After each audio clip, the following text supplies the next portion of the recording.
La classifica sul gradimento dei sindaci, al penultimo posto il sindaco di Palermo. Campagna per chiedere risposte al governo regionale. Operazione antidroga a Messina, incidente mortale sulla Catania-Messina, lettera anonima alla moglie di Piersanti Mattarella e il processo al medico Tumparello. Manifestazioni estive a Ioppolo e Raffadali. Per lo sport, il mercato dell'Akragas.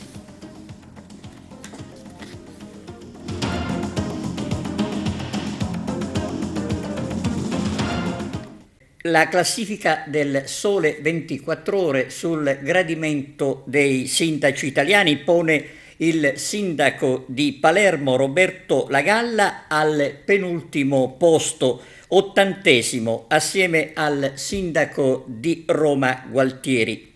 Ultimo risulta il sindaco di Trapani Giacomo Tranchida. Il sindaco di Agrigento Francesco Miccichè perde il 5,9% e raccoglie il 54,5% dei consensi. In Sicilia l'unico sindaco che avanza è il sindaco di Messina, Federico Basile.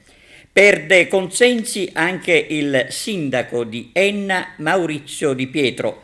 Pur perdendo qualche punto, ottiene un ottimo piazzamento invece Giuseppe Cassì, sindaco di Ragusa. Il sindaco di Catania, Trantino, occupa il 17° posto, seguito dal sindaco di Milano, Sala. Come succede ogni qualvolta vengono diffuse le classifiche del Sole 24 Ore, si alternano i commenti dei cittadini che meglio conoscono i propri territori. In questo caso si può dire che sono pochissimi i sindaci che si salvano dalle critiche. Chi vive nel territorio non può fare a meno di esprimere la propria opinione, come succede ad Agrigento, considerata la grave crisi idrica, e non solo.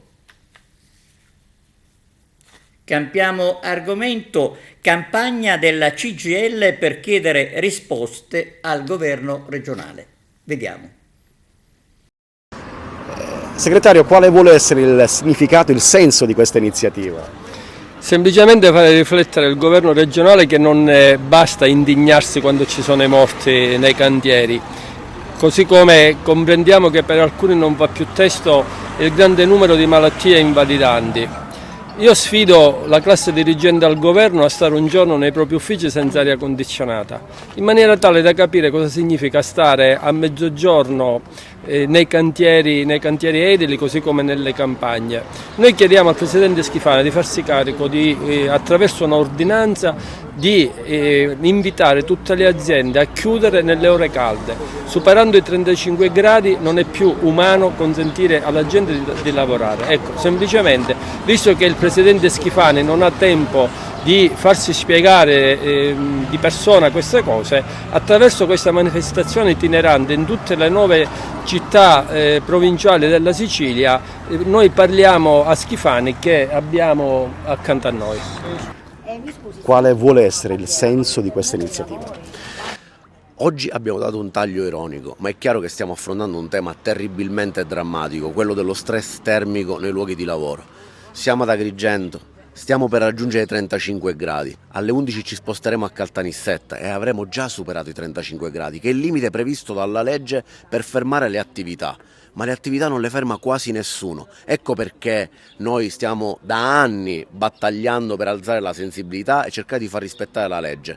Servono però dei passi in avanti e la politica in questo senso è fondamentale. Ecco perché abbiamo chiesto alla Regione Sicilia di fare un'ordinanza regionale che valga per tutti i comuni, per restringere le attività nelle ore più calde della giornata. Abbiamo ottenuto ordinanze comunali in questi anni in altri territori, ma serve un'ordinanza per dare un segnale netto in tutta la Sicilia. Oggi usiamo l'ironia per alzare ancora di più l'attenzione sul tema, che è un tema drammaticamente serio, come abbiamo detto all'inizio, e che incide fortemente sulla salute dei lavoratori. Il servizio che avete sentito era del collega Davide Sardo. Il Consiglio Comunale di Favara ha bocciato la Tari per il 2024 e il 2025. Giuseppe Moscato. È stato bocciato dal Consiglio Comunale di Favara il PEF, piano economico finanziario del servizio raccolta dei rifiuti solidi urbani, e con esso l'aggiornamento del tariffario biennale per le annualità 2024 e 2025. Dei 19 consiglieri comunali presenti, 10 hanno detto no: Lentini, Nobile, Maglio, Dalle Cardillo, Pitruzzella, Nipo, Lombardo, Virone, Indelicato e Cipolla. 7 si sono dichiarati favorevoli: Fanara, Castronovo, Milazzo, Bellavia, San Fratello, Cucchiara e Airo Farulla, mentre 2 si sono astenuti: Bacchi e Mignemi. Acceso ed intenso il dibattito scaturito dopo l'esposizione del PEF da parte del dirigente di settore. A contestare il piano economico finanziario, che prevede un aumento del costo per l'anno 2024 di circa 700.000 euro e con una previsione per il 2025 di ulteriori 500.000 euro, sono stati i consiglieri di opposizione Lentini, Virone, Nobile e Pitruzzella su tutti, che hanno rimarcato le criticità del servizio, lo smisurato e per certi versi ingiustificato aumento, ma anche l'incapacità dell'amministrazione comunale a gestire l'intero servizio, con l'indifferenziata, per esempio, che non dà i benefici economici sperati. Un costo della Tari che è stato praticamente sempre in salita e che sfiora addirittura il raddoppio rispetto al costo iniziale da quando è stato stipulato il nuovo contratto. Il sindaco Antonio Palumbo e l'assessore al ramo Lillo Attardo hanno provato a spiegare le dinamiche del servizio e quindi anche i relativi costi, argomenti che non hanno per niente convinto i consiglieri comunali, o comunque la maggior parte di questi, che dopo un'interruzione della seduta chiesta dal consigliere Gerlando Nobile, al rientro in aula hanno bocciato il PEF. Di conseguenza il dirigente è stato costretto a ritirare il punto relativo alla determinazione delle tariffe Tari per l'anno 2024, che non si potevano trattare proprio per la bocciatura del piano economico finanziario. A questo punto, come era prevedibile, la seduta è caduta per mancanza di numero legale, con l'aggiornamento della riunione a questa sera, sempre alle ore 19, per proseguire la trattazione del corposo ordine del giorno, che prevede tra l'altro l'approvazione dei bilanci consolidati degli esercizi finanziari degli anni 2020 e 2021. L'onorevole Edi Tamaio di Forza Italia domenica 21 luglio incontrerà all'Hotel Dioscuri di San Leone gli elettori della provincia di Agrigento per averlo preferito alle recenti elezioni europee. Con il video che vi proponiamo, l'associazione Mare Amico denuncia la grave situazione che si è creata dopo il ripristino della pista ciclabile al Viale delle Dune, con tronchi lasciati sulla spiaggia e altro materiale pericoloso per la balneazione. L'associazione ambientalista ha chiesto un intervento urgente al Comune e al Genio Civile.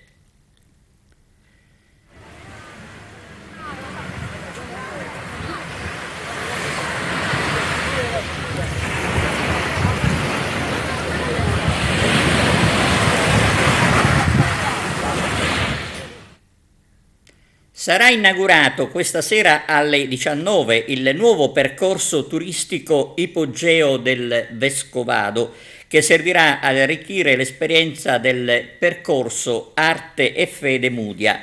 Seguirà una visita guidata e al termine un momento conviviale presso il Giardino del Vescovo.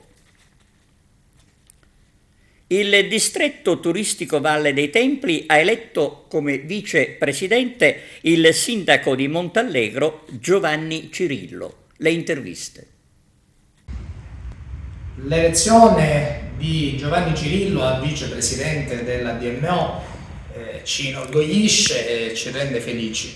Certo, non è facile sostituire Mimmo Gueli, che è vicepresidente uscente, che ha fatto un lavoro egregio, sotto gli occhi di tutti, però abbiamo fiducia che Giovanni, con le sue capacità e il suo impegno, saprà fare altrettanto bene.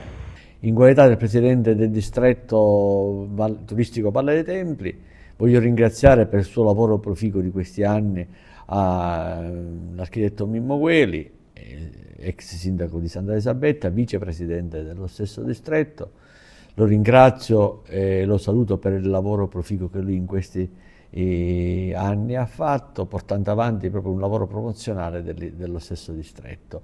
E do il benvenuto naturalmente al neo eletto vicepresidente sindaco Giovanni Cirillo, sindaco di Montallegro, per essere entrato a far parte di questa squadra, e anche perché si è unito anche al distretto il comprensorio dei Monti Sicani, cui anche Montallegro fa parte. L'unione fa la forza, saremo ancora di più a portare avanti la promozione turistica del nostro territorio. Sono orgoglioso e ringrazio tutti i colleghi che mi hanno dato l'opportunità di rivestire la carica di vicepresidente della DMO, insieme ai colleghi dell'area interna sicane che abbiamo aderito a questo progetto del distretto turistico.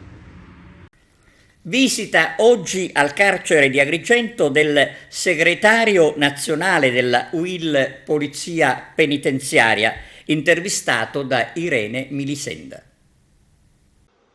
Una visita speciale, quella della UIL all'interno del carcere Petrusa di Agrigento. Quali sono oggi le condizioni? Abbiamo trovato, dopo tanti anni che non venivamo, una condizione migliorata. Sicuramente la presenza di un direttore e la presenza di un comandante che si occupa anche del nucleo operativo traduzione consente questa sinergia e questa risoluzione dei problemi. Ovviamente il problema del sovraffollamento è comune in tutta la Sicilia, in tutta Italia, e soprattutto la presenza di detenuti extracomunitari e con malattie mentali crea un grande disagio operativo al personale di polizia penitenziaria. Abbiamo fotografato tutte le postazioni, faremo una relazione dettagliata al Ministro e cercheremo di portare i risultati al personale e agli utenti che comunque hanno bisogno anche di miglioria rispetto alla struttura. Cosa è emerso da questo tour?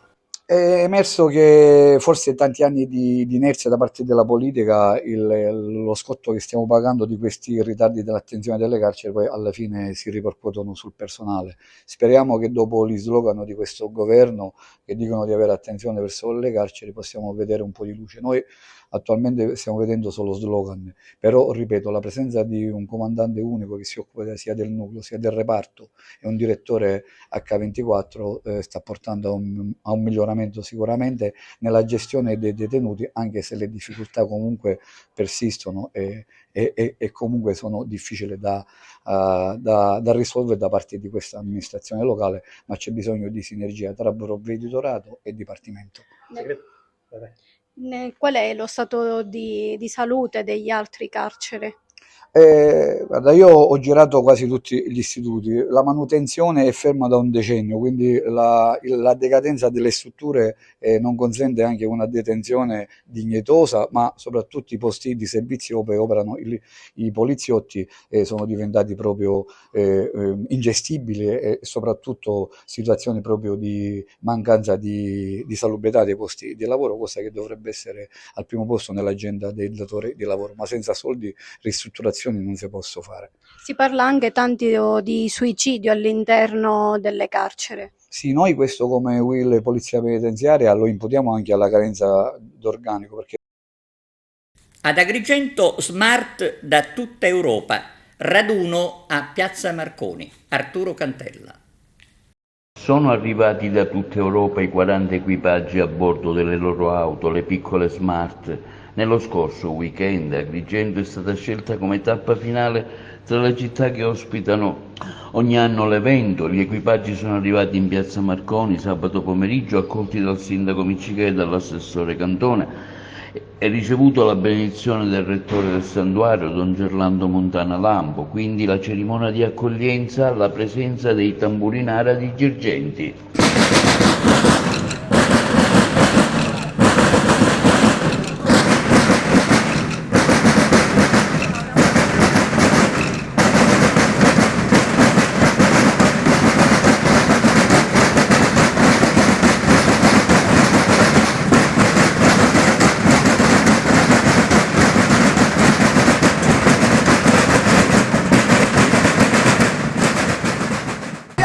I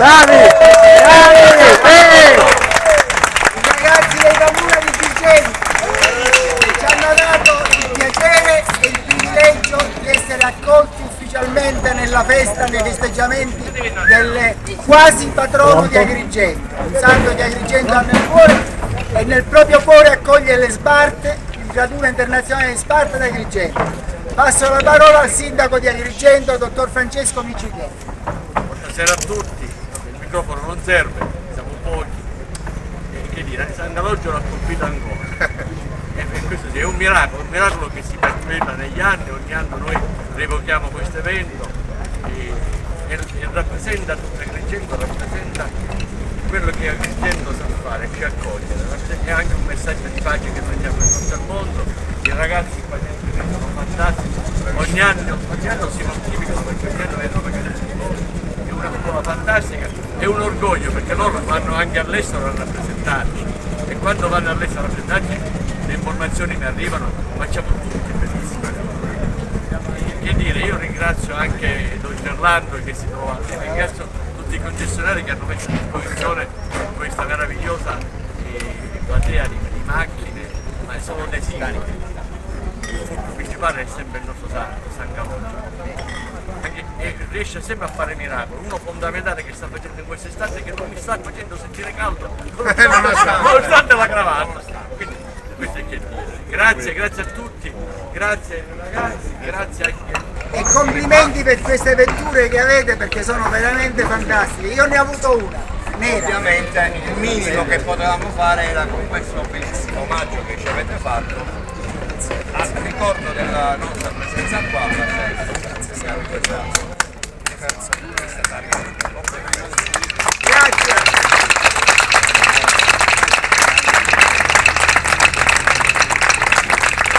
Il 26 luglio alle 19:45 nella chiesa all'aperto di San Leone in via Ischia verrà presentato il libro Life sull'autobiografia di Papa Francesco. Sarà presente il coautore Fabio Marchese Ragona, vaticanista di Mediaset. Nel libro, per la prima volta, Papa Francesco racconta la storia della sua vita.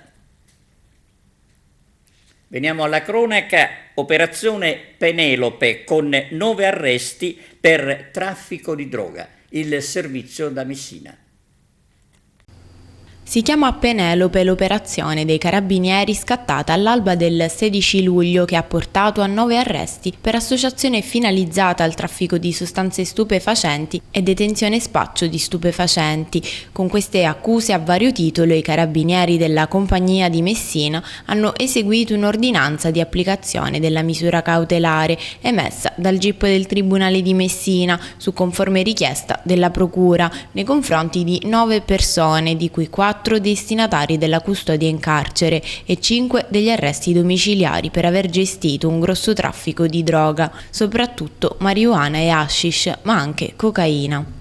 Le attività di indagine sono state svolte nell'arco temporale che va da novembre 2020 a settembre 2021 e ha dimostrato l'esistenza di un sodalizio criminale operante a Messina in grado di gestire un'efficiente rete di distribuzione di stupefacenti provenienti da Catania e dalla Calabria. L'indagine, svolta tramite pedinamenti, intercettazioni e osservazioni, ha delineato gli assetti del gruppo criminale, individuandone promotori e organizzatori, gli incaricati alla detenzione e alla cessione delle sostanze, nonché alla contabilità. In particolare è stata localizzata la base operativa del sodalizio, sita nell'appartamento di un indagato, sottoposto agli arresti domiciliari per reati specifici in località Ritiro, nel rione Giostra di Messina, che sarebbe stato utilizzato quale luogo privilegiato di programmazione delle strategie anche in momenti difficili causati dall'arresto di alcuni associati, nonché quale punto di stoccaggio e occultamento delle sostanze stupefacenti. Il gruppo dimostrava di avere una grossa capacità di riorganizzare le fila dell'attività anche dopo l'arresto di alcuni di loro È stato altresì messo in luce il ruolo attivo della componente femminile della compagine, che sarebbe stata deputata in particolare al supporto logistico nella fase del reperimento e del trasporto della droga, nonché al mantenimento economico, singolare tra l'altro il gergo utilizzato per lo smercio delle dosi di stupefacente indicate come profumo. I carabinieri nel corso delle indagini avevano già arrestato 6 persone in flagranza di reato, nonché sequestrato complessivamente 8 kg di sostanze stupefacenti tra cocaina e marijuana. L'indagine ha documentato l'esistenza di un sodalizio dedito al narcotraffico il cui epicentro era nel rione popolare di Giostra a Messina e che si approvvigionava di cocaina e marijuana proveniente da Catania e dalle province calabresi. Particolare il ruolo rivestito dalla componente femminile della compagine, a cui erano devoluti gli incarichi delicatissimi di riscossione del denaro provento dalle illecite attività e gestione economica degli affiliati. Incidente con un morto sulla Catania-Messina. Il servizio. Si è spento all'ospedale policlinico di Messina, dove era arrivato in condizioni gravissime Carmelo Iannino, vittima dell'incidente avvenuto il 15 luglio sull'autostrada A18 Catania-Messina a Forza d'Agro all'interno della galleria Sant'Alessio. Nel sinistro erano rimaste ferite 2 persone, tra cui Iannino di 58 anni in modo grave, il quale era alla guida di un furgone con cui effettuava le consegne di pane nella zona ionica del Messinese. È stato coinvolto nell'incidente mentre rientrava dai giardini Naxos. Sotto shock i familiari e la comunità di Furcisiculo, dove l'uomo era noto soprattutto come il Principe. Le indagini per capire la dinamica dello scontro sono in corso. Dai primi accertamenti pare che l'incidente sia scaturito da un camion costretto a fermarsi a causa di un'avaria al motore sulla corsia di marcia.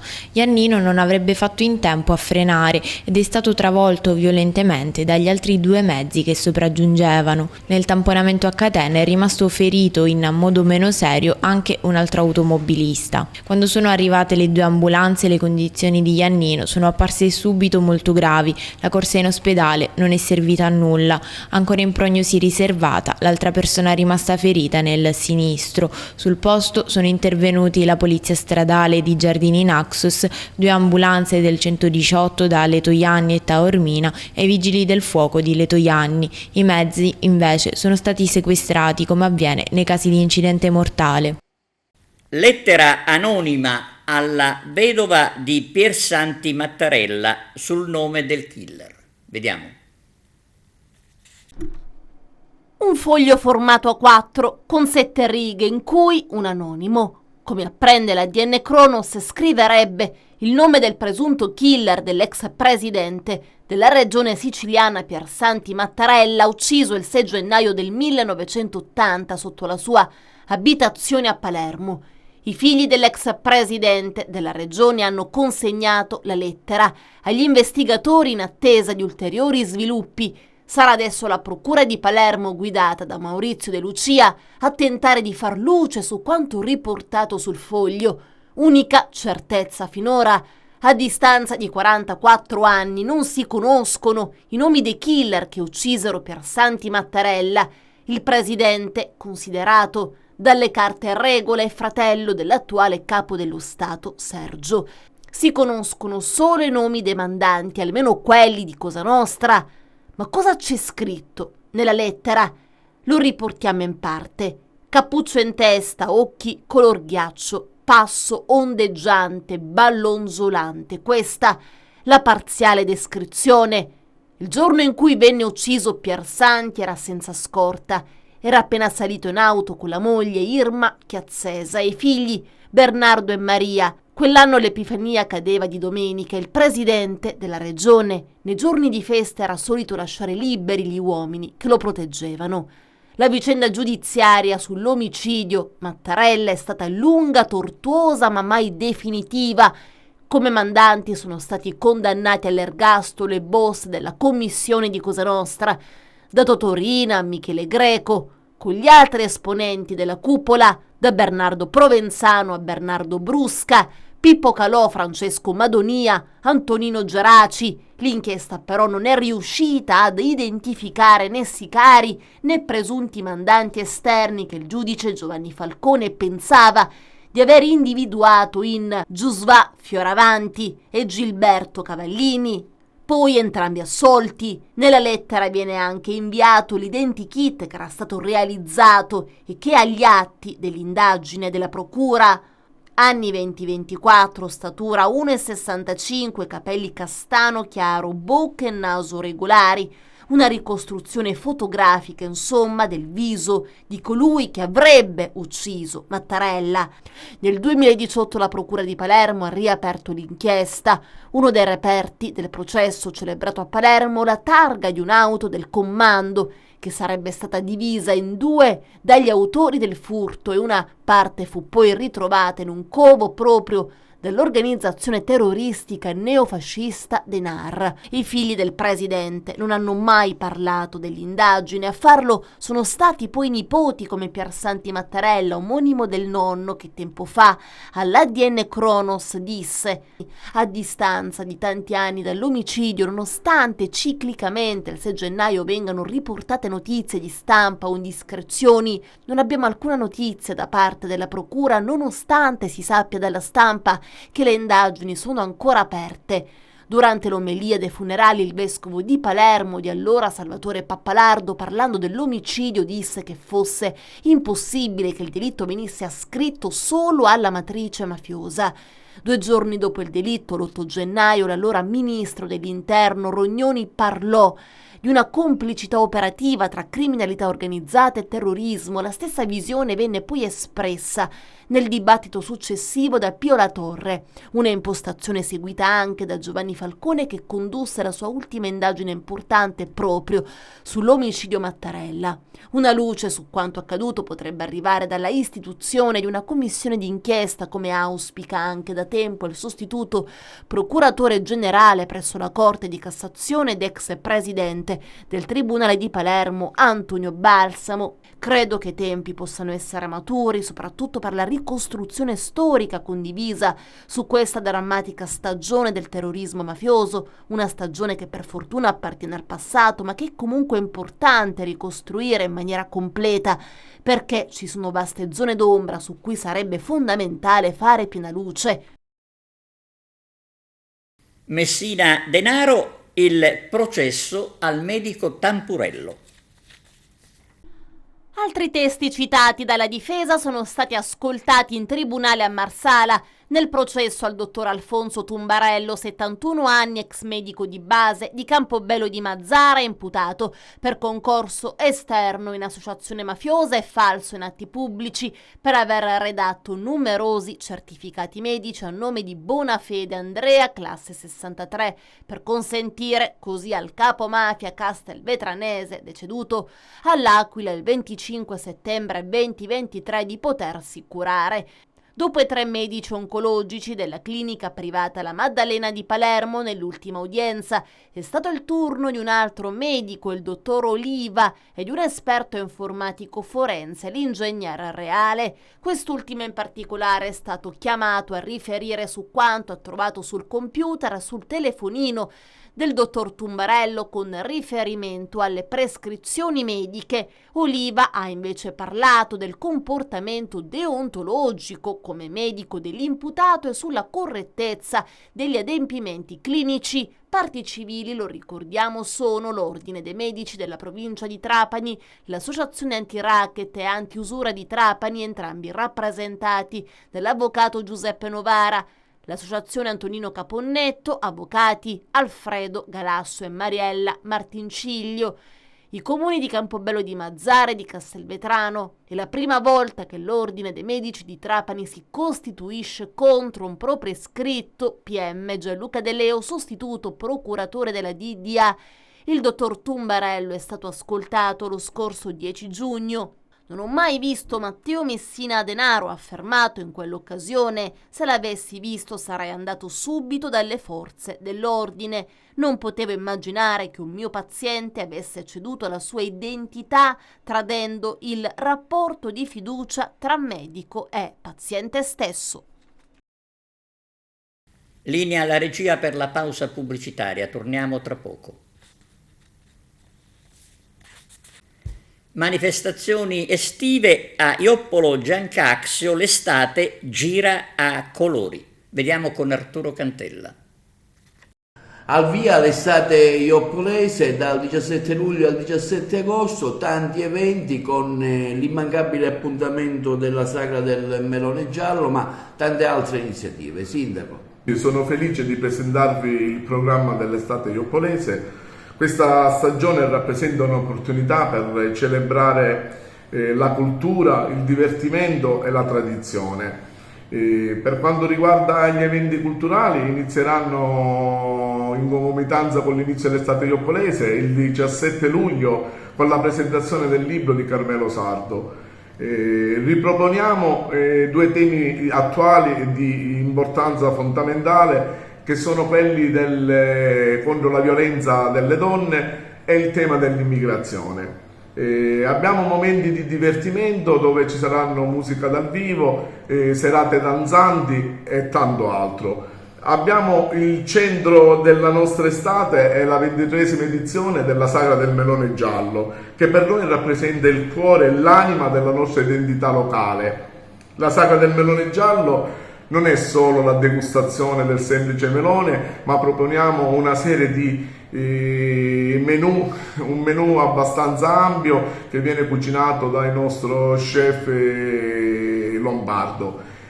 Voglio invitare tutti per essere presenti per tutta l'estate ioppolese, che inizia il 17 luglio e termina il 17 agosto, ma in particolare vi invito a partecipare, a essere presenti il 3 e 4 agosto per la Sagra del Melone Giallo a Ioppolo Giancazio.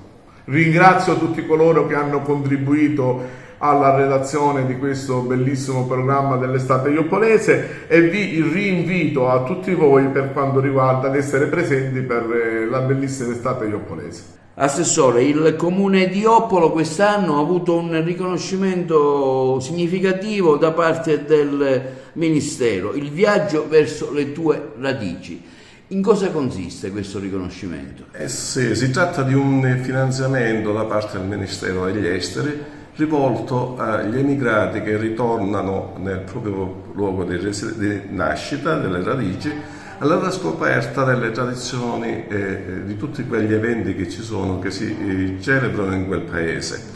È un finanziamento importante perché va a riscoprire tutte le tradizioni popolari, l'arte culinaria, va a riscoprire anche alcuni usi e costumi che noi avevamo nel nostro paese. Rientriamo in Italea, che è una rete tutta all'interno del Ministero degli Esteri, e molti emigrati possono accedere a questa rete e verificare quali sono gli eventi che ha finanziato il Ministero degli Esteri. Noi abbiamo scelto alcuni di questi eventi e li abbiamo inseriti nel nostro programma in modo tale da poter attirare e accogliere positivamente gli emigrati che ritornano durante l'estate. Gli emigrati che ritornano, soprattutto quelli che ritornano dal nord Europa, ma anche quelli che ritornano dai paesi del Nord America, soprattutto dal Canada. A tale scopo facciamo pure una festa dell'emigrante e in questa festa dell'emigrante noi facciamo un collegamento con gli emigrati che si trovano con l'associazione ioppolese a Montreal, che raccoglie circa 700 emigrati ioppolesi. In quell'occasione ci collegheremo in streaming con loro e sarà un'occasione per pubblicizzare tutte le nostre attività e stimolare questi emigrati che possono rientrare in paese e in questo modo riprendere le radici. Infatti si chiama proprio l'anno delle radici, il 2024. Abbiamo aderito semplicemente a questo tipo di attività, a questo tipo di bando che il Ministero ci ha indetto. Ed è stato reso noto dal sindaco Silvio Cuffaro anche il programma dell'estate a Raffadali. Ancora Arturo Cantella. Presentato stamani dal sindaco Silvio Cuffaro il programma dell'estate raffadalese 2024, che avrà inizio sabato 27 luglio fino al prossimo 1 settembre con tanti artisti di livello e di qualità. Un'estate ricca di eventi, con inizio il 27 di luglio e dura fino ai primi di settembre. Abbiamo serate organizzate per la comicità, abbiamo la presenza di Giovanni Cacioppo, Toni Carbone, Toti e Totino. Il 31 avremo i College, un gruppo storico richiesto da molti nostri concittadini. Poi abbiamo dato anche spazio per una tradizione prettamente raffadalese, ci saranno 4 commedie tutte di compagnie teatrali della provincia di Agrigento, 2 serate dedicate al cibo di strada, quindi al street food, in cui saranno tutte attività di raffadalesi che verranno messe a disposizione di tutti coloro che verranno a Raffadali. Una serata organizzata per la sagra della birra e poi tante serate dedicate ai giovani con la domenica all'italiana, mentre in giovedì daremo spazio anche a tutti coloro che settimanalmente partecipano nelle balere per andare a ballare. Avremo un raduno bandistico e avremo anche una serata di white party con la presenza di Luigi Massarian. Io penso che sia un'estate ricca di eventi, questo grazie al nostro direttore artistico Giovanni Gentile, che a titolo gratuito ha lavorato alacremente e ha dedicato tanto tempo delle sue giornate per organizzare questo estate raffadalese richiesta a tutti i cittadini. Io voglio chiudere invitandovi con il nostro hashtag ci vediamo in piazza, come si diceva una volta, ne vedremo a piazza. Sì, che quest'anno il sindaco ha voluto che si realizzasse una bella estate raffadalese, corposa e ricca di eventi, ma già lui questo l'ha anticipato, ma io voglio ricordare che già dalla settimana scorsa c'è in itinere le settimane del villaggio, che quest'anno ha avuto un successo di richieste, siamo stati costretti a raddoppiare, diciamo, le settimane, quindi abbiamo fatto doppio turno, c'è entusiasmo, le famiglie sono contente che vedono i loro figli divertirsi, ma ora dopo, diciamo, il 15 agosto cercheremo anche di organizzare le settimane dei nonni, che lo scorso anno c'è stata una bella partecipazione, quest'anno speriamo che quantomeno si raddoppierà, per dare la possibilità anche ai nostri nonni di trascorrere delle belle giornate al villaggio della gioventù, centro storico e ludico molto apprezzato dai raffadalesi. Quindi che dire, buona estate a tutti e buon divertimento. Innanzitutto ringrazio il sindaco e l'amministrazione comunale che mi hanno dato l'onore di organizzare quest'estate raffadalese, un programma ricco di eventi che vedrà coinvolte tutte le fasce di età. Un doveroso ringraziamento va alle tante attività commerciali che hanno partecipato e contribuito economicamente per la realizzazione di questo programma ricco di eventi. Rimanete aggiornati seguendo le nostre pagine social e vi invito a venirci a trovare con il nostro hashtag ci vediamo in piazza. Siamo allo sport calcio, il mercato dell'Acragas che il 29 luglio andrà in ritiro. Carmelo Lentini.